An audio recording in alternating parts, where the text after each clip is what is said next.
जी हां दोस्तों, India versus Sri Lanka के बीच खेला गया तीसरे टी20 मुकाबले में टूट चुका है दोस्तों 13 साल पुराना रिकॉर्ड। आप सभी को बता दें कि अभी तक टीम इंडिया का ये रिकॉर्ड था कि पिछले 13 सालों में कोई भी सीरीज श्रीलंका नहीं जीती थी टी20 की भारत के सामने, लेकिन ऐसा कमाल हो चुका है। तीसरे टी20 मुकाबले में भारत को 7 विकेट से हरा के दोस्तों सीरीज पर कब्जा कर लिया श्रीलंका की टीम ने। चलिए दोस्तों, शुरुआत से बात करते हैं कि दरअसल शुरू से हुआ क्या, किसने टॉस जीता, क्या टीम में बदलाव थे, साथ ही साथ सूर्य कुमार पृथ्वी शॉ को कैसे बड़ा झटका लगा, शिखर धवन के नाम कौन से दोस्तों एक शर्मनाक रिकॉर्ड दर्ज हो गया जो अनचाहा रिकॉर्ड दर्ज कराना नहीं चाहते थे। इन सभी के बावजूद दोस्तों श्रीलंका के ऐसा कौन सा गेंदबाज है जो बर्थडे बॉय के रूप में दोस्तों काफ़ी सुर्खियां बटोर रहा है। तो सारी जानकारी आपको हमारी इस वीडियो के माध्यम से मिलेगी। चैनल सब्सक्राइब नहीं किया है तो जरूर कर दीजिएगा।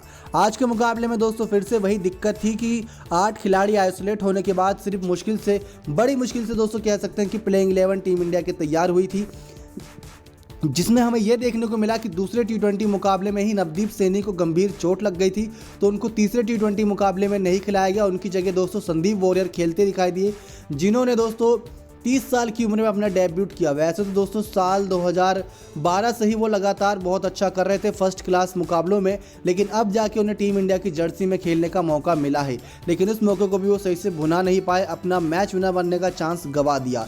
साथ ही साथ दोस्तों यहाँ पर यही एक बदलाव था, बाकी सब खिलाड़ी वही थे जो दूसरे टी20 मुकाबले में थे। इसके बाद दोस्तों हमें ये देखने को मिला कि सिर्फ टीम इंडिया के लिए आज के मुकाबले में जो तीसरा टी20 था उसमें एक ही बात अच्छी हुई कि शिखर धवन ने दोस्तों टॉस जीता। टॉस अभी तक इस सीरीज में दोस्तों अगर 6 मुकाबले हुए हैं उसमें से सिर्फ 2 ही मुकाबलों में शिखर धवन ने टॉस जीता है। ओडीआई के आखिरी मुकाबले में टॉस जीता था, वहां पर टीम इंडिया हारी थी। टी20 के इस सीरीज के आखिरी मुकाबले में दोस्तों शिखर धवन ने टॉस जीता एज अ कैप्टन के रूप में, तो यहाँ पर भी मुकाबला हार का सामना करना पड़ा है। लेकिन इन सब चीज़ों के बावजूद दोस्तों टीम इंडिया ने पहले बल्लेबाजी चुन ली। 5 ही बल्लेबाज थे। यहाँ पर रणनीति साफ थी कि इन 5 बल्लेबाजों पर कोई दबाव ना आए, क्योंकि चेस करते वक्त दोस्तों बल्लेबाजों पर दबाव होता है, वो एक रनों का पहाड़ खड़ा करते वक्त नहीं होता। लेकिन इन सब चीज़ों के बावजूद जो आईपीएल प्लेइंग 11 कही जा रही थी, इसको इन्होंने अपने आप को प्रूव करके दिखा दिया दोस्तों। यही बात दोस्तों कुछ दिग्गज खिलाड़ी, कमेंटेटर और कई सारे आलोचक कहते नजर आ रहे हैं कि इंडियन प्रीमियर लीग में, इंडिया के मैदानों में खेलने में और इंडिया की जर्सी के बाद विदेशी मैदानों में खेलने का बहुत ही अंतर रहता है। बहुत ज़्यादा यहाँ पर कह सकते हैं कि डिफरेंस देखने को मिलता है, क्योंकि आप टीम इंडिया को रिप्रेजेंट कर रहे होते हैं, ना कि किसी राज्य की टीम को। वहाँ पर घरेलू पिच नहीं होती, कोई विदेशी पिच होती है। तो यही चीज़ हमें देखने को मिली जब दोस्तों इन नौसिखियों को मौका मिला टीम इंडिया की जर्सी में खेलने का। और ये तो बल्कि टी20 स्पेशलिस्ट हैं, क्योंकि सभी खिलाड़ी दोस्तों आईपीएल से ही उठकर आए हैं, आईपीएल से ही इनकी इतनी बड़ी पहचान हुई है। इन सब चीज़ों के बावजूद अगर टी20 सीरीज़ हारती है तो इससे ज़्यादा शर्म की बात कोई और नहीं रहेगी। अगर यहाँ पर दोस्तों देखा जाए कि 8 खिलाड़ी भले ही आइसोलेट हो गए हों, तो बाकी खिलाड़ियों को अगर राहुल द्रविड़ और कोच कप्तान या बाकी स्टाफ मेंबर कुछ सोचकर ही तो लाए होंगे कि बैकअप या इंजरी के रूप में किसी और की जगह खिलाएंगे। अब यही दोस्तों दिक्कत आई, किसी खिलाड़ी को अगर आइसोलेट होना पड़ गया तो उन खिलाड़ियों को मौका मिला तो मौके पर चौका लगाना चाहिए था। नीतीश राणा 2 मुकाबले खेले, दोनों ही बेकार गए। यहाँ पर हमने देखा देवदत्त पडिक्कल, ऋतुराज गायकवाड़, कोई भी इस मौके का फ़ायदा नहीं उठा पाया। यहाँ से दोस्तों एक चैंपियन बनने की कहानी रची जा सकती थी, लेकिन कोई भी कमाल नहीं कर सका। साथ ही साथ शिखर धवन से बहुत उम्मीदें थी कि शिखर धवन यहाँ पर अपना स्ट्राइक रेट अच्छा सुधारेंगे, टी20 मुकाबलों में जीत हासिल करके टी20 वर्ल्ड कप जो आ रहा है वहाँ पर अपनी जगह बनाते नजर आएंगे केएल राहुल की जगह पर। लेकिन शायद वो सपना ही रह जाएगा, क्योंकि केएल राहुल के स्ट्राइक रेट में जो टीम इंडिया की जर्सी में होता है और शिखर धवन के स्ट्राइक रेट में जमीन आसमान का अंतर देखने को मिलता है। भरोसा दोस्तों यहाँ पर केएल राहुल पर ही जताना पसंद करेंगे विराट कोहली। तो ये चीज़ें हमें साफ देखने को मिली। अब बात करते हैं दोस्तों इस मुकाबले की और कुछ शर्मनाक रिकॉर्ड की। सबसे पहले बल्लेबाजी करते हुए टीम इंडिया 81 रन 8 विकेट के नुकसान पर बना पाई। सबसे ज़्यादा जिसने रन बनाए वो कोई और नहीं बल्कि कुलदीप यादव थे। नाबाद उन्होंने 28 गेंदों का सामना करते हुए 23 रन बनाए। भुवनेश्वर कुमार ने 32 गेंदों में 16 रन बनाए। इन गेंदबाजों ने दोस्तों इज्जत बचा ली, वरना तो यहाँ पर 60 रन के अंदर ही सिमट जाती टीम, और ये सबसे ज़्यादा लो स्कोर कह सकते हैं टीम इंडिया का होता, क्योंकि अब तक का जो लो स्कोर 79 का देखने को मिला था दोस्तों। आपको उसकी भी जानकारी देते हैं, साथ ही साथ शिखर धवन के बड़े रिकॉर्ड की भी जानकारी देते हैं, क्या शर्मनाक रिकॉर्ड हुआ।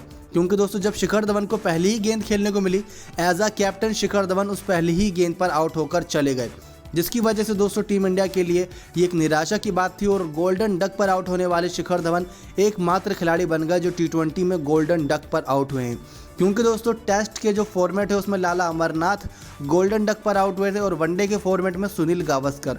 अभी तक कोई भी कैप्टन दोस्तों पहली ही गेंद पर 0 रन पर बिना खाता खोले आउट नहीं हुआ है। वैसे बहुत बार हुए होंगे लेकिन एज अ कैप्टन के रूप में हम बात कर रहे हैं, तो ये रिकॉर्ड शिखर धवन के नाम गया। इसी के बाद दोस्तों ये सिलसिला यूं ही जारी रहा, किसी टेलीफोन नंबर की तरह लग रहा था स्कोर, क्योंकि ऋतुराज गायकवाड़ ने 14 बनाए, देवदत्त पडिक्कल ने 9 रन बनाए, सैमसन बिना खाता खोले चले गए, 6 रन नीतीश राणा ने बनाए, कुलदीप यादव 23 रन बनाए, राहुल चहर 5 रन बनाए, चक्रवर्ती खाता ही नहीं खोल पाए। अब दोस्तों यहाँ पर बात करेंगे श्रीलंका की गेंदबाजी की और फील्डिंग की। फील्डिंग आला दर्जे की रही, जितनी कैच आई सब लपकी गई, चाहे वो स्लिप में हो, चाहे वो राइट साइड पर हो, चाहे लेफ्ट साइड पर हो, जितनी जगह भी कैच आई दोस्तों पकड़ी बहुत शानदार तरीके से गई। यहाँ तक कि दोस्तों शनाका की कैच हमेशा यादगार रहेगी, क्योंकि लेफ्ट हैंड साइड पर वो कैच जा रही थी, फिर उन्होंने उड़ते हुए पकड़ा था। सारी कैच एकदम लाजवाब थी दोस्तों, बहुत शानदार यहाँ पर श्रीलंका ने प्रदर्शन दिखाया गेंदबाजी और फील्डिंग दोनों में, और बल्लेबाजी में भी आके थोड़ा कमाल दिखाया ही था। पहले मुकाबला खत्म कर सकते थे लेकिन हाँ अपने तरीके से इन्होंने खत्म करा। अब दोस्तों यहाँ पर 81 रन बनाए 120 गेंदों में 8 विकेट खोकर। तो यहाँ पर दोस्तों बर्थडे बॉय जिसकी बात हो रही है, जिसकी चर्चा हो रही है, हसरंगा नाम इनका है दोस्तों, वानिदू हसरंगा। इन्होंने अपने जन्मदिन को खास बना लिया है, क्योंकि ये अब ऐसे एकमात्र खिलाड़ी बन गए हैं जिन्होंने अपने जन्मदिन के दिन पर 4 विकेट हासिल करे हैं। इससे पहले दोस्तों ये रिकॉर्ड इमरान ताहिर के नाम था, 21 रन पर 4 विकेट हासिल करे थे इमरान ताहिर ने, लेकिन हसरंगा ने दोस्तों यहाँ पर 9 रन देते हुए 4 विकेट हासिल करे हैं टीम इंडिया के खिलाफ। तीसरे नंबर पर जो खिलाड़ी हैं दोस्तों वो हमारे यूही पाजी हैं। युवराज सिंह ने श्रीलंका के खिलाफ ही मोहाली में 12 दिसंबर को अपने जन्मदिन के दिन 23 रन देते हुए 3 विकेट झटके थे। अब दोस्तों यहाँ पर टीम इंडिया ने 81 रन बनाए, तो टीम इंडिया का ये सेकंड लोवेस्ट स्कोर है। इससे पहले टीम इंडिया नागपुर में 2016 में न्यूजीलैंड के खिलाफ खेले गए मुकाबले में 79 यानी कि 79 रन पर ही ऑल आउट हो गई थी, जिसके इतिहास का दूसरा सबसे न्यूनतम स्कोर है। इसके अलावा वह 2015 में दक्षिण अफ्रीका के खिलाफ कटक में खेले गए टी20 मैच में 92 रन पर ही ऑल आउट हो गई थी। अब यहाँ पर दोस्तों 81 रन पर ही ऑल आउट हो गई है, पता नहीं क्या हो रहा है। तो दोस्तों टीम इंडिया का बुरा हाल कर दिया कह सकते हैं यहाँ पर श्रीलंकाई गेंदबाजों ने, अपने चकमा दिया गेंदबाजों से। पहले तो दोस्तों सबसे बड़ी दिक्कत और कह सकते हैं कि यहाँ पर भी रिकॉर्ड इस बात का भी पक्का बना होगा कि लगातार टी20 मुकाबले खेले गए, क्योंकि शायद ही आपको याद होगा कि इंटरनेशनल मुकाबलों में किसी टीम के बीच लगातार बैक टू बैक मुकाबले एक दिन के बाद दूसरे दिन ही हुए होंगे। व्यूअर्स और फैंस भी इस बात को लेकर हैरान हो गए, अभी कल ही तो मैच हुआ था, क्या आज फिर से? दोस्तों यही हम सभी को भी देखने को मिला, तो आश्चर्य हुए थे, क्योंकि अगर देखा जाए तो वेस्ट इंडीज़ और जो ऑस्ट्रेलिया की सीरीज़ के दौरान कोविड केसेस सामने निकल कर आए थे, तो वहाँ पर एक दिन का गैप दिया था। जो मैच गुरुवार को होना था दोस्तों वो मैच शनिवार को कराया गया था, और जो मैच शनिवार को होना था वो मैच मंडे को कराया गया था। यहाँ तक कि दोस्तों पाकिस्तान के साथ वेस्ट इंडीज़ की सीरीज़ शुरू होनी थी दूसरे दिन बाद ही, लेकिन यहाँ पर 5 मैचों की टी20 सीरीज़ में से एक मैच हटा दिया गया। तो खिलाड़ियों को रेस्ट भी चाहिए होता है, रणनीति भी बनानी होती है, और पिच को भी दोस्तों थोड़ा मदद चाहने के लिए उनको भी आराम चाहिए होता है, लेकिन वो कुछ भी नहीं देखने को मिला। अब श्रीलंका का दोस्तों घरेलू मैदान है, उनका पूरा सपोर्ट मिला। मैदान बहुत बड़ा है, एक तो 80-80 मीटर की बाउंड्रियां हैं। भारतीय बल्लेबाजों के लिए जो युवा बल्लेबाज हैं वो भारत देश में अगर 80 मीटर का छक्का मारे तो सबका मुंह खुला का खुला रह जाता है, कितना लंबा छक्का मार दिया। तो फिर भी दोस्तों चौका मारने के लिए 80 मीटर की बाउंड्री के पार गेंद पहुंचानी होती है। अब दिक्कत वाली बात दोस्तों ये थी कि टीम इंडिया ने 81 रन 8 विकेट के नुकसान पर बना दिए। 5 ही बल्लेबाज थे, मानते हैं, चलिए कोई दिक्कत नहीं, लेकिन यहाँ पर गेंदबाज तो थे 6। लेकिन आज फिर से दोस्तों ये देखने को मिला कि 5 ही गेंदबाजों ने गेंदबाजी करी, चेतन साकरिया को ओवर नहीं दिया गया। अब इसके पीछे का रीज़न दोस्तों आपको हम अपनी नेक्स्ट वीडियो में अपडेट कराएंगे, लेकिन बता दें कि चेस करते वक्त श्रीलंका टीम ने 82 रन पर 3 विकेट खोते हुए चेस कर लिया ये मुकाबला 14वें दशमलव की तीसरी ओवर तक के 14.3 ओवर तक ये चेस कर लिया गया मुकाबला 5.66 के रन रेट की मदद से। सबसे ज़्यादा जिसने विकेट ली वो एक ही गेंदबाज सामने आया, राहुल चहर। रिमेंबर देने दोस्तों मुंबई इंडियंस से खेलते हैं, रोहित शर्मा की कप्तानी में कमाल करके दिखाया इस गेंदबाज ने, अकेले लड़ते नजर आए। शुरुआत में ही 5वें ओवर की 5वीं गेंद पर 23 रन पर अविष्का फर्नांडो जो 12 रन खेल रहे थे उनको चलता किया था। उसके बाद विनोद भानुका को 35 रन पर चलता कर दिया जब टीम का स्कोर था। उसके बाद दोस्तों 56 रन पर सादरिया सावर विक्रमा का विकेट लिया था, लेकिन देर हो चुकी थी, किसी और ने कोई विकेट नहीं लिया। भुवनेश्वर ने 2 ओवर डाले, 9 रन दिए। वरुण चक्रवर्ती ने 3.3 ओवर में 15 रन दिए। संदीप वॉरियर जो अपना पहला मुकाबला खेल रहे थे करियर का, टीम इंडिया की तरफ से 3 ओवर में 23 रन सबसे महंगे गेंदबाज साबित हुए। राहुल चहर 4 ओवर में 15 रन देते हुए 3 विकेट झटके। कुलदीप यादव ने 2 ओवर में 16 रन दिए। बाकी ओवर कराते इससे पहले श्रीलंका ने मैच खत्म कर दिया। सबसे ज़्यादा रन दोस्तों धनंजय डी सिल्वा ने मारे, 20 गेंदों में 23 रन की पारी 2 चौके की मदद से खेली। और उसके बाद विनोद भानुका ने 18 रन बनाए। वनिंदु हसरंगा ने दोस्तों 14 रन की एक कमाल की पारी खेली और इस मैच को हमेशा के लिए यादगार बना लिया। तो ये था दोस्तों टीम इंडिया के लिए हार का सफ़र, किस प्रकार से उन्होंने तीसरे T20 मुकाबले में हार कर सीरीज़ को भी हार लिया है। दिक्कत वाली बात दोस्तों यहाँ पर ये नहीं है कि T20 सीरीज़ हार गई, सबसे ज़्यादा दोस्तों चुभने वाली बात जो ये है कि जो खिलाड़ी गए थे वो T20 स्पेशलिस्ट कहे जाते थे। कई सारे आलोचकों ने ये कहा था कि यह IPL की ही प्लेइंग 11 है, यह IPL से ही चुनी गई प्लेइंग 11 बनी है, तो वो अपने आप को साबित करती। अब दोस्तों जब ODI मुकाबले चल रहे थे, वहाँ टीम इंडिया अच्छा कर रही थी, तो सभी का ये मानना था कि इससे भी दुगना तिगना अच्छा T20 मुकाबले में करेगी, क्योंकि जो खिलाड़ी मैदान पर हैं, आपने देखा होगा पृथ्वी शॉ ने पहले ही मुकाबले में ODI में कितनी तेज़ तर्रार बल्लेबाजी की थी। तो वही सोचकर दोस्तों सबने यही कहा कि ये T20 मुकाबले में तो बहुत गजब करेंगे, मैच एक तरफा कर लेंगे, तीनों मैच जीतकर सीरीज़ अपने नाम करेंगे, क्लीन स्वीप करेंगे। लेकिन ऐसा कुछ भी नहीं हुआ, सिर्फ और सिर्फ निराशा हाथ लगी। यहाँ से एक बात साफ पता चलती है कि जोश और होश इसी के साथ खेलेंगे तभी टीम इंडिया आगे बढ़ पाएगी।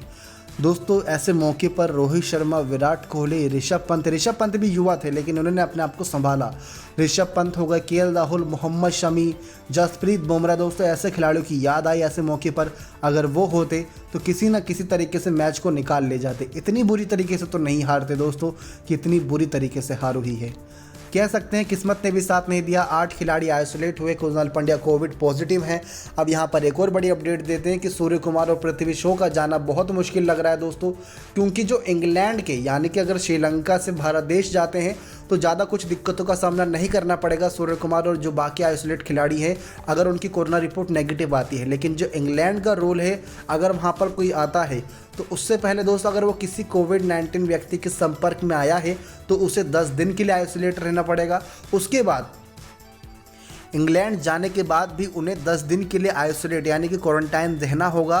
क्वारंटाइन में समय बिताने के बाद अगर देखा जाए दोस्तों तो तारीख बहुत ज़्यादा आगे निकल जाएगी, क्योंकि 25 तारीख को केसेस सामने निकल कर आए थे, 25 से 27 तारीख के बीच में। उसके बाद दोस्तों अब करीब माना जा रहा है कि 5 अगस्त तक ये सब खिलाड़ी क्वारंटाइन यानी कि आइसोलेट रहेंगे अगर इंग्लैंड जाना है पृथ्वी शॉ और सूर्य कुमार को। लेकिन 30 तारीख तक बाकी सभी खिलाड़ियों का आइसोलेशन का बताया गया है। लेकिन उसके बाद भी 10 दिन और उसके बाद सूर्य कुमार यादव को 3 दिन और आइसोलेट रहना पड़ेगा। तो ऐसा देखा जाए तो दोस्तों करीब 2 मैचों की सीरीज़ तो निकल ही जाएगी। 5 टेस्ट मैचों की सीरीज़ है तो 2 मैचों की तो सीरीज़ आसानी से निकल ही जाएगी। 4 अगस्त से बताई गई है शुरू होगी, तो बहुत दिक्कत वाली बात होगी, इसलिए किसी और खिलाड़ियों को मौका मिलता नजर आएगा। ऐसी खबरें अब सामने आ रही हैं मीडिया रिपोर्ट्स के अनुसार। तो इस सीरीज़ में आके दोस्तों सूर्य कुमार और पृथ्वी शॉ को वैसे तो सफलता बहुत अच्छी हाथ लग रही थी, लेकिन एक बड़ा झटका ये भी लगा है। अब इसी बड़े झटके के साथ भारत देश वापस लौटना पड़ सकता है। देखते हैं दोस्तों कि BCCI क्या बड़ा फैसला लेती है। लेकिन कप्तान शिखर धवन और बाकी सभी खिलाड़ियों ने अच्छा करा सीरीज़ में, क्योंकि इतनी सारी कोविड रिपोर्ट सामने आने के बावजूद कि किस प्रकार से सभी खिलाड़ी टूट से गए थे। लेकिन यहाँ पर राहुल द्रविड़ की दाद देनी होगी कि उन्होंने खिलाड़ियों में जोश भरा और खेलने के लिए उनको तैयार करा। फिर भी दोस्तों 5 ही बल्लेबाज और 6 गेंदबाजों के साथ खेले, लेकिन हर एक मुकाबले में एक एक गेंदबाज ने कम गेंदबाजी करी। श्रीलंका ने दोस्तों सीरीज़ अपने नाम करी है। 12 साल में पहली बार T20 सीरीज़ में भारतीय टीम हारी है। श्रीलंका ने इतिहास रच दिया, इस बात में कोई दोहराए नहीं।